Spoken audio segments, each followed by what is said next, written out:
That's right.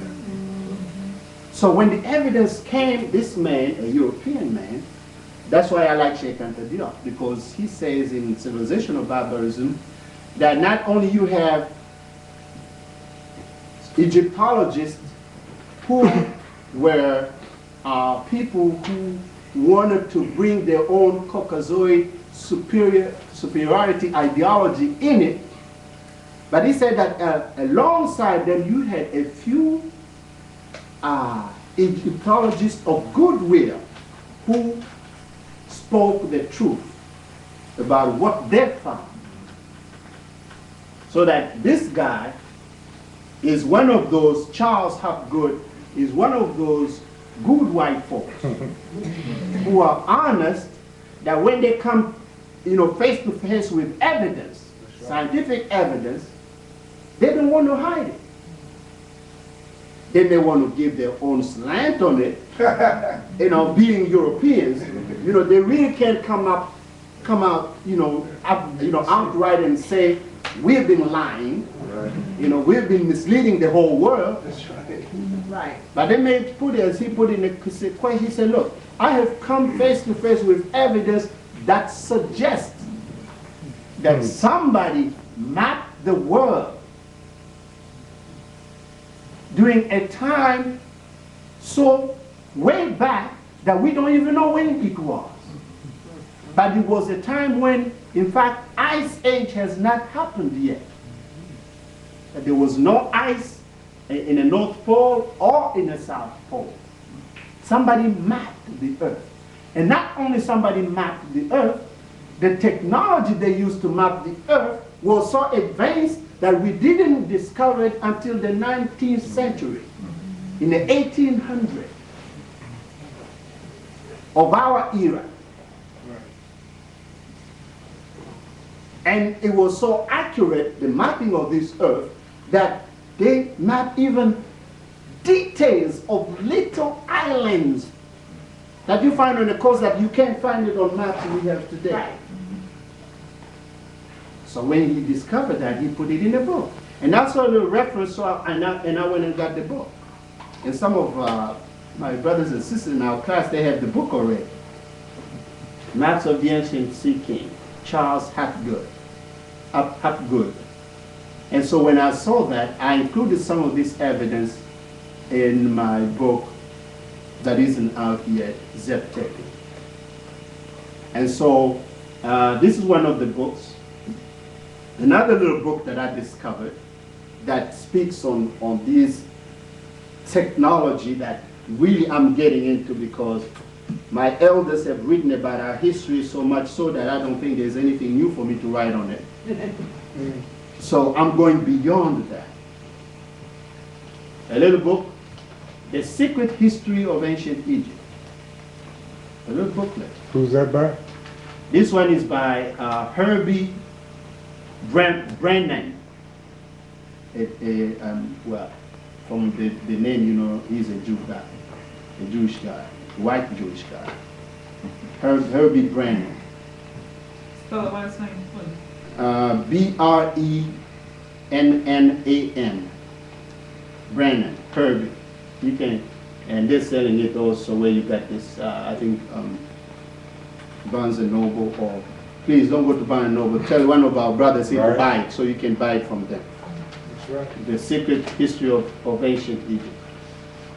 And again, this is research that I've been doing outside of the established intelligentsia or academia or historical or Egyptological arena, because I have subscribed to some of the scientific association that are outside of the accepted scientific world, because the things they publish go against what is accepted as science. And what is accepted as science is that which says that white folks began everything. And when you come with the evidence that suggests that they may not have been the ones who started sciences, mathematics, then we are not going to publish you. We can't give you a podium for you to speak about it. That's right. You may catch one of them maybe on Tony Brown Journal, or one of the brothers or sisters who may have a show on the side, but you are not going to find them on CBS or NBC or Channel 13 public television. They're not going to put them on because it's going to question the foundation of Western civilization. And Western civilization is founded on Greek philosophy, Greek civilization. And there's those of you and I who have read, well, I know you may not be able to really get into it, but you know the little book Stolen Legacy. You know that Brother George M. James put it, more better than anyone will ever be able to put it. That Greek philosophy is stolen legacy, our legacy. So that's why these books that I get when I do my research, they are coming from those who are writing on the fringes of accepted academic circles. So this is another little book. And the little book talks, actually, I'm going to show you a little bit of that on that, talks about the Egyptian civilization appears to have sprung up out of nowhere on the banks of the Nile. There is precious little evidence of a gradual climb from any earlier Neolithic culture. Yet, Egyptologists assure us this must have been what happened. In other words, the civilization of ancient Egypt did not have a gradual development. That means beginning like from Stone Age, as white folks speak about. Learning first to hook up one little piece of metal to another before getting into inventing the wheel, and then getting into inventing the computer, which was invented then, brothers and sisters. Right. Come on. So he's saying that, when you look at ancient Egyptian civilization, there's no gradual development. Boom, it is there. The first pyramid is the best in the world. In fact, after the first one, technology started going down. The origins of the science and technology of ancient Egypt have mystified us for centuries. White folks, mystified. Because it doesn't mystify me, knowing the power of the spirit and the intellect of our ancestors. How did Egyptian society advance to create such wonders as the Great Pyramid and the Sphinx? And what led to its decline? Consulting mathematicians, engineers, geologists, and historians, this author goes beyond the orthodox explanations of most Egyptologists to present a unique and thought-provoking view.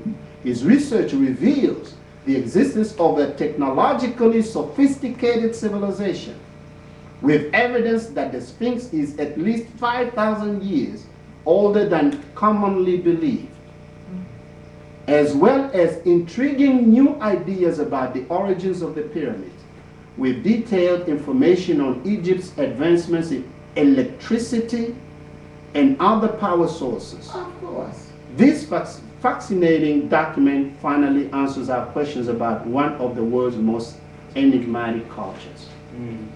And I think it's only $7. Now, so these are the books that gives us what we are talking about. What about the maps of the ancient Sea King? And I'm going to give you an introduction to it, because the study of this book you have to go back and understand a little bit of the geometry that you used to run away from when you were in high school. And after you learn some geometry, then you go into trigonometry. So, and what the proof Professor Hapgood has discovered is that at that time, thousands of years before dynastic Egypt, those who mapped the earth used what is called plane and spherical trigonometry, advanced mathematics. Not only that, that they had to have instruments